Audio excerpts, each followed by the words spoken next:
Okay, so let's, I guess it's, get the actual results here. So, can you guys, so for each of the groups, can you guys just write who's here today, since everybody participated in one way or another? So what she does is basically estimate diffs and diffs type regression. Now this one looks like a little bit different than what you've seen before, but it's really not very different. So first on the left-hand side it says the probability of the outcome. The reason that it's coded that way is because the outcomes now, like all the outcomes she looks at, I think are like binary. Well, not all of them, but certainly a lot of them are. So whether or not the baby is low birth weight, that's just going to be like an indicator for whether the baby is, I believe, less than 2,500 grams. So you're either low birth weight or not. So what she's really thinking about is sort of the risks involved. So like, does the chance of having a low birth weight baby go from like 5% to 10%? And then it's got, so then on the right-hand side, you've got all of these different variables in there. So you've got nearby, so that's being like near the well. And then there's after NGD, that's going to be after natural gas drilling. So that's sort of like after the well is actually drilled and producing gas. And then you have that interaction between, so then you have the interaction between being nearby and the well being turned on. So that's going to be like your sort of diffs and diffs type quotient. So you could kind of think of like the nearby indicator as being like sort of like your cross-sectional type indicator, like Los Angeles indicator when we're talking about Los Angeles versus San Diego, or like California when we're talking about California versus Nevada. And then the after natural gas drilling you can think of as being sort of like the time indicator, or the pre versus post treatment indicator. And so then that interaction between them is the actual treatment, or it signifies the actual treatment effect because you're only being exposed to pollution when you're nearby a well and when the well is under like active drilling. Now you can see that all of these variables, there's also some like x's and some alphas and deltas, I'll talk about in a second, but you can see that everything here is encased in this function that says g of all of this stuff. That's a nonlinear function, which you don't really need to worry about. So you could, this is technically now a nonlinear regression, but for sort of like intuitive purposes, you can think about it as a linear regression. It doesn't really matter very much. And then there's like these x's and these alphas. Those are just control variables that she makes sure go into the baseline specification. So help reduce any remaining bias, but aren't sort of really the core part of the research design, which is really sort of this treatment versus control comparison based on how she defines those two groups.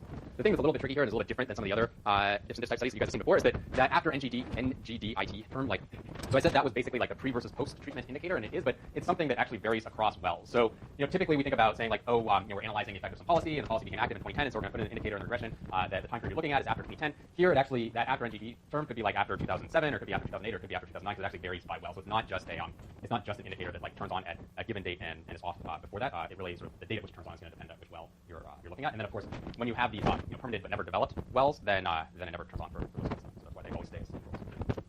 Okay, so the actual effects that she estimates when she implements this regression, basically she finds negative effects on birth weight and on APGAR scores. So she's looking at exposure to natural gas drilling prior to birth, basically whether or not the mother is living near an active well. And what she finds is that there is basically like an overall increase on the prevalence of low birth weight babies by 25%. So that's like 25% off the base level, not 25 percentage points, which would be a huge, but even 25% off the base level is a pretty big effect, I think. There's also an increase in the prevalence of what she's sort of what the medical people calling small for gestational age babies. So there's sort of like there's two reasons why a baby might be low birth weight, right? So one reason is that they're just born early, so they haven't had time to develop up to sort of a normal birth weight. But the other is that even like if they were born after the standard like 39 weeks or whatever, they might just not have been growing that quickly, and so they could be small for their gestational age. So it seems like at least some of that increase in low birth weight babies is being driven not just because they're being born earlier, but also because they are they're sort of too small for surprisingly small for how long they've been in the womb. It also reduces the 5-minute APGAR score. So this is something like I don't know, it's a weird acronym. Because it's actually somebody's name, but then it also turns out to be an acronym. And before I had a kid, I thought like this thing was, so it's not, I don't want to say it's not meaningful. It is meaningful, but before I had a kid, I thought it somehow involved more than it actually does. So you think like, maybe they're giving them this battery of tests or something like this. No, they're kind of just looking like, does the baby look like normal flesh color versus like blue? And like if you poke it, like does it like react to that or something like that? This is really not like, this is not a high cognitive load type test. That being said, it does, I think it does sort of correlate with I guess infant health, like or neonatal health. And in particular, I think the 5-minute one is what they look at rather than like a 1-minute one. So they go right after the baby comes out, and then they go like 5 minutes later. And right after the baby comes out, it's not very meaningful because it just takes a little while for the baby to kind of like start responding to the outside environment. When they come out immediately, it's like they're not even breathing around yet, like stimulate them. So those are all sort of negative impacts. Then sort of the only good news is I guess it doesn't seem to affect the doesn't appear to affect the baby premature. So that's actually sort of going back to that low birth weight effect. I said there's two reasons why you might get a low birth weight. One is because you're born earlier, and the other is because you're small even for when you were born. It looks like it's mainly small for when you were born rather than the being born very early. Okay, then we can also visualize the results. I think this was kind of like a useful figure that appeared in her paper. So what she's doing there is basically estimating like the relationship between the distance to the well and I guess the effect on low birth weight. So what you're seeing here is that the dashed red line is you can think of as that being like the prevalence of low birth weight for the treatment group, the group that's near like active wells, and then the blue line is basically the prevalence of low birth weight babies for the control group. So those are like people who are near wells that haven't yet been activated. And what you can see is that if you look at like the when you're looking at people who live very close to these wells, regardless of whether they're active or inactive, so on the x-axis you have the distance to the well, which can either be active or inactive well, depending on which of the two groups you're in there.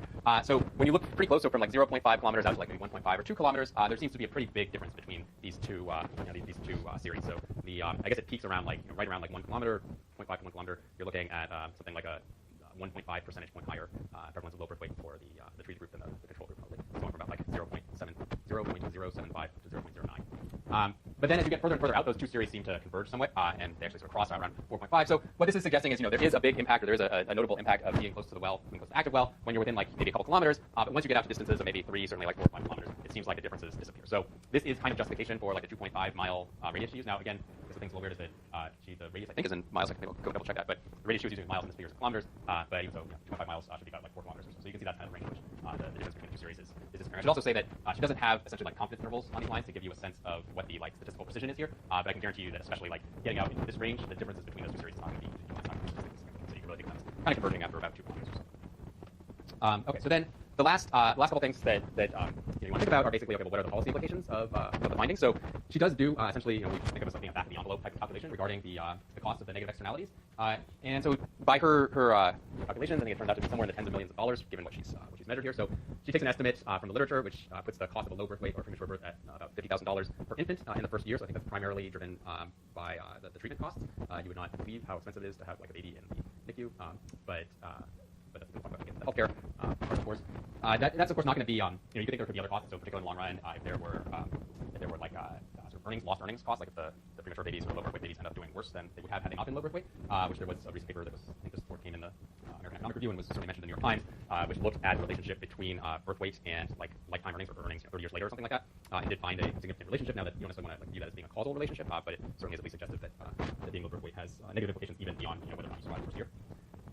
So she translates like the cost basically. So if you look at the increase in premature or really low birth weight births here, and then assign a cost of like $50,000 each of them, then based on the total number of wells being currently drilled in Pennsylvania, she calculates that it works out to something like $2 million per year. If that calculation is correct, then it's going to be basically a lower bound on the overall effect in Pennsylvania because the natural gas drilling is growing, as we saw in the time series. So in particular, if all of the permitted wells eventually become developed and actively actively being drilled, then she estimates that there would essentially be an additional 380 or so low birth weight infants per year, I think, which is valued at almost $20 million. And these are just the costs that would accrue in terms of infant health. So you could also think that there could be impacts on adult health, although she doesn't have data that would allow her to measure that very well. As I said, in some papers, there could be impacts on property values, although you have to be a little bit careful there. So if you wanted to sort of like add up the total externalities and you thought like, well, there's this impact on infant health and there's also this impact on property values, so I'm going to add up both of those things.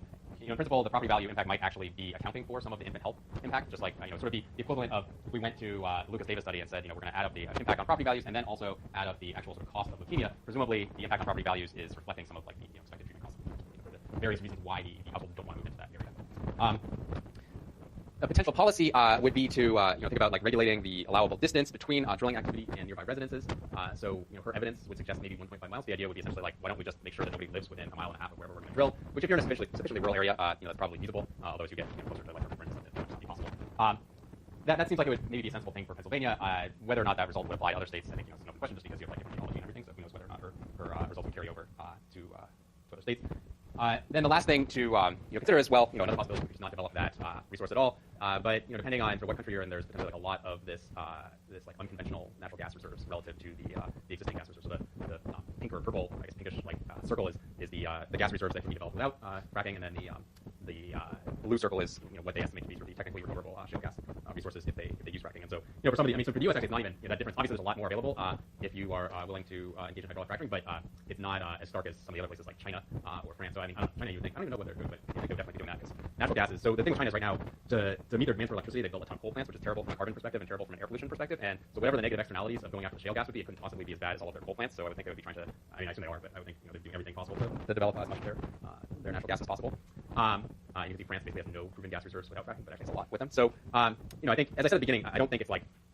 I do think there's like probably negative externalities here, but what the optimal policy I think is pretty ambiguous, even if you are only sort of concerned about the environment, because there are strong environmental reasons to prefer natural gas over coal as an energy source, even if it's not the ideal of being a totally renewable resource like wind or solar or something like that. The last thing I'll say before we end here then is so there's also other potential externalities which I'm not sure it's a paper. I know somebody's working on this right now, and there was a New York Times article about it, just kind of like anecdotally, like a week or two ago. But remember at the very beginning, I said that you have to. So I'm just gonna go back to this.